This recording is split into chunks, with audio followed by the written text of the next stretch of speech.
তারা অহংকার করার মধ্যে দিয়ে নিজেদেরকে মনে করে প্রভু। না হলে ভারতের প্রধানমন্ত্রী নরেন্দ্র বাবু পরশুদিন 16ই ডিসেম্বরের দিন বললেন 16ই ডিসেম্বর হচ্ছে ভারতের ঐতিহাসিক বিজয়।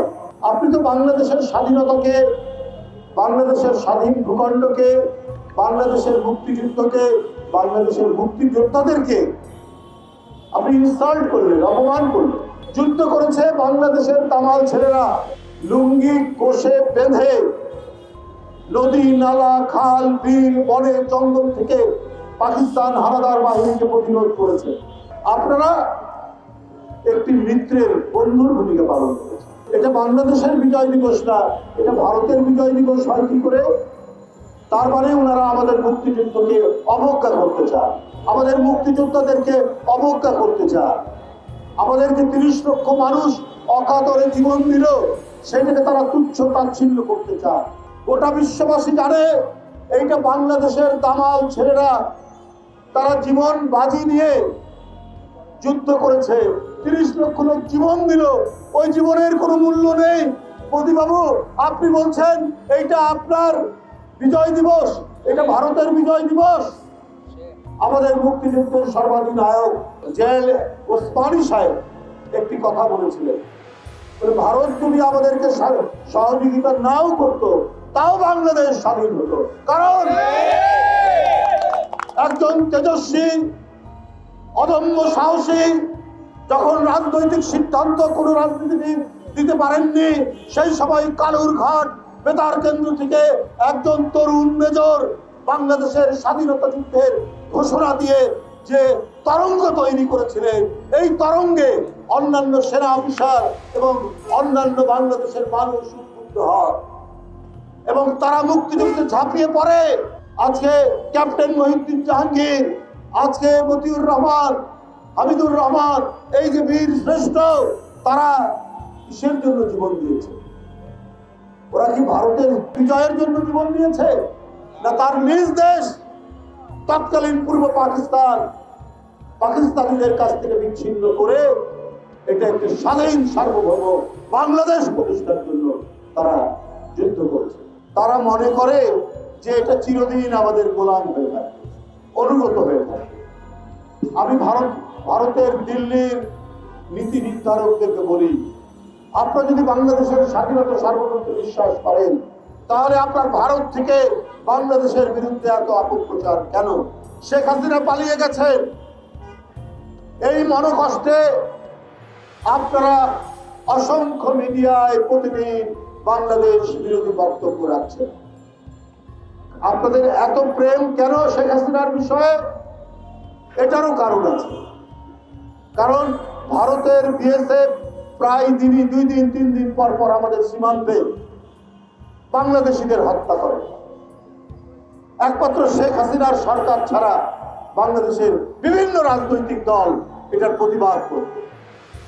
দিল্লির সিংহাসনে যারা আছেন তারা দেখছে, আরে আমরা অন্যায় করি, শেখ হাসিনা তো একটু শব্দ করে না, এইরকম প্রধানমন্ত্রী তো আমাদের দরকার। অতএব শেখ হাসিনা নির্বাচিত হোক না হোক, ও ফ্যাসিস্ট হোক, তাতে কোনো যায় আসে না, ওকেই ক্ষমতায় রাখতে হবে।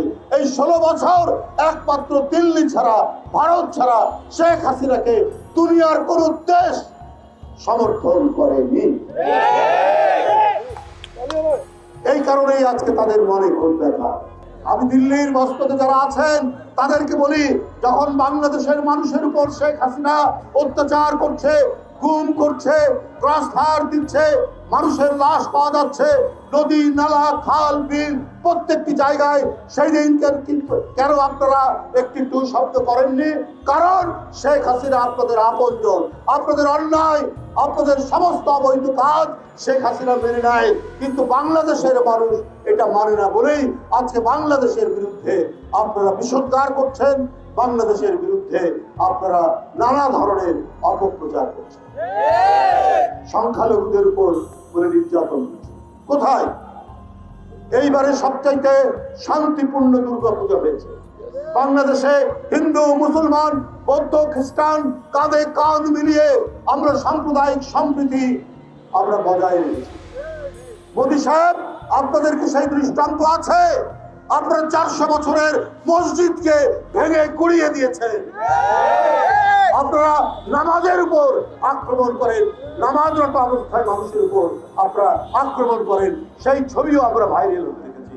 পুলিশ বুলেট দিয়ে আঘাত করছে। কিন্তু বাংলাদেশ অসাম্প্রদায়িক দেশ, এখানে মুসলিমরা সংখ্যাগরিষ্ঠ, তারপরেও আমরা প্রীতি সম্প্রীতি শুভেচ্ছার বন্ধনে আমরা হিন্দু মুসলমান খ্রিস্টান সবাই একত্রিত। আমরা কারো প্রতি ঘৃণা পোষণ করি না, আমরা ভারতের প্রতিও করতাম না। কিন্তু আপনারা যদি আমাদের প্রতি ঘৃণা পোষণ করেন, আপনারা যদি একজন পতিত স্বৈরাচার, ঘৃণ্য স্বৈরাচার, যে রক্তাক্ত আলপনার মধ্যে দিয়ে নিজের ক্ষমতাকে টিকিয়ে রেখেছিলেন, তাকেই যদি আপনারা একমাত্র আপনাদের প্রতিনিধি মনে করেন যে সেই হচ্ছে আমাদের আসল লোক, তাহলে তো বাংলাদেশের মানুষ আপনাদেরকে বিশ্বাস করবে না। আপনারা সমস্ত শিষ্টাচার, সমস্ত রাষ্ট্রাচার, সমস্ত কূটনীতিকে উপেক্ষা করে আপনাদের পররাষ্ট্র দপ্তর, আপনাদের অন্যান্য রাজনৈতিক নেতৃবৃন্দরা প্রতিদিন বাংলাদেশের বিরুদ্ধে আজে বাজে কথা, মিথ্যা কথা, অপপ্রচার, অপতথ্য দিয়ে এক ধরনের একটা ভিন্ন পরিবেশ, বিভ্রান্তি তৈরি করছে। কিন্তু সারা দুনিয়ার মানুষ জানে যে বাংলাদেশ কত সম্প্রীতির দেশ, কত শান্তির দেশ। যাই হোক বন্ধুরা, আমরা তাই নিজেরা নিজের শক্তিতে আমরা দাঁড়াবো। আমাদের যে উৎপাদন, সেই উৎপাদন আমরা প্রত্যেকেই সেই উৎপাদনে অংশভাগ করব। কেউ উৎপাদন করবেন মিলে, কেউ কলকারখানায়, কেউ আপনার জমিতে, কৃষি খেতে, আমরা সেইখানে আমরা কিনে নিব, আমরা সেইখানে অংশভাগ করে একে অপরকে আমরা সমৃদ্ধিশালী করব, আমাদের দেশের অর্থনীতিকে আমরা জাগিয়ে তুলব। কিন্তু যারা আমাদেরকে ঘৃণা করে, যারা আমাদের বিরুদ্ধে বিষোদ্গার করে, তাদেরকে বলে রাখি, এই বিষোদ্গার যতদিন করবেন, আমাদের রাজনৈতিক প্রতিরোধ আমরা করে যাব।